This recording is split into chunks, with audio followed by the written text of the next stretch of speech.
ಈ ನಮ್ಮ ಕಳೆದ ಅಕ್ಟೋಬರ್ ಮೊದಲನೇ ವಾರದಲ್ಲಿ ರಾಜ್ಯಾದ್ಯಂತ ಎಲ್ಲ ಕರ್ನಾಟಕ ರಾಜ್ಯ ಗ್ರಾಮ ಆಡಳಿತಾಧಿಕಾರಿಗಳ ಕೇಂದ್ರ ಸಂಘದ ನಿರ್ದೇಶನದ ಅನ್ವಯ ಈಗ ಆಲ್ರೆಡಿ ಸರ್ಕಾರಕ್ಕೂ ಗೊತ್ತಿದೆ, ನಮ್ಮೆಲ್ಲ ಸಂಬಂಧಪಟ್ಟಂಥ ಮೇಲಾಧಿಕಾರಿಗೂ ಗೊತ್ತಿದೆ, ಜನಸಾಮಾನ್ಯರಿಗೂ ಗೊತ್ತಿದೆ, ಗ್ರಾಮ ಆಡಳಿತಾಧಿಕಾರಿಗಳು ಎಷ್ಟೊಂದು ಕಷ್ಟದಲ್ಲಿ ಕೆಲಸವನ್ನು ನಿರ್ವಹಿಸ್ತಾ ಇದ್ದಾರಂತೆ.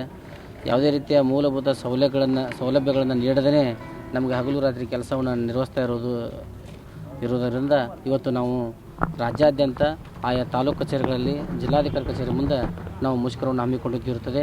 ನಮ್ಮ ಮೂಲಭೂತ ಸೌಲಭ್ಯಗಳನ್ನು ನೀಡಬೇಕು ಅನ್ನೋ ಒಂದು ಬೇಡಿಕೆ ಬಿಟ್ಟರೆ ನಾವು ಯಾವುದೂ ಸರ್ಕಾರಕ್ಕೆ ಕೇಳಿಲ್ಲ. ಯಾಕಂದರೆ ದಿನನಿತ್ಯ ಸಾರ್ವಜನಿಕರಿಗೆ, ಸಮಾಜದ ಕಟ್ಟಕಡೆ ವ್ಯಕ್ತಿಗೂ ಕೂಡ ಸಾರ್ವಜನಿಕ ಸರ್ಕಾರದ ಯೋಜನೆ ತಲುಪಿಸುವಲ್ಲಿ ಗ್ರಾಮ ಆಡಳಿತಾಧಿಕಾರಿಗಳ ಪಾತ್ರ ಪ್ರಮುಖವಾಗಿದ್ದು, ಸಂಪೂರ್ಣವಾಗಿ ನಮ್ಮ ಬೇಡಿಕೆಗಳನ್ನು ಈಡೇರಿಸುವವರೆಗೂ ನಾವು ಯಾವುದೇ ಕೆಲಸ ಕಾರ್ಯಗಳನ್ನು ಕೈಗೊಳ್ಳುವುದಿಲ್ಲ ಅಂತ ನಾವು ಈಗ ಆಲ್ರೆಡಿ ಈ ಮುಂಚೆನೇ ಸರ್ಕಾರಕ್ಕೂ ಮನವಿ ಸಲ್ಲಿಸಿದ್ದೇವೆ ಮತ್ತು ಮಾನ್ಯ ಜಿಲ್ಲಾಧಿಕಾರಿಗಳು ಕೂಡ ಮನವಿಯನ್ನು ಸಲ್ಲಿಸಿದ್ದೇವೆ. ಸಂಪೂರ್ಣವಾಗಿ ಗ್ರಾಮ ಆಡಳಿತಾಧಿಕಾರಿಗಳು ಏನು ಕೆಲಸ ನಿರ್ವಹಿಸ್ತಾರೆ, ಸಂಪೂರ್ಣವಾಗಿ ಯಾವ ಕೆಲಸ ಕಾರ್ಯಗಳನ್ನು ನಮ್ಮ ಬೇಡಿಕೆ ಈಡೇರಿಸುವವರೆಗೂ ಮಾಡುವುದಿಲ್ಲ ಅಂತ ನಾವು ಆಲ್ರೆಡಿ ಮನವಿಯನ್ನು ಕೊಟ್ಟಿದ್ದೇವೆ.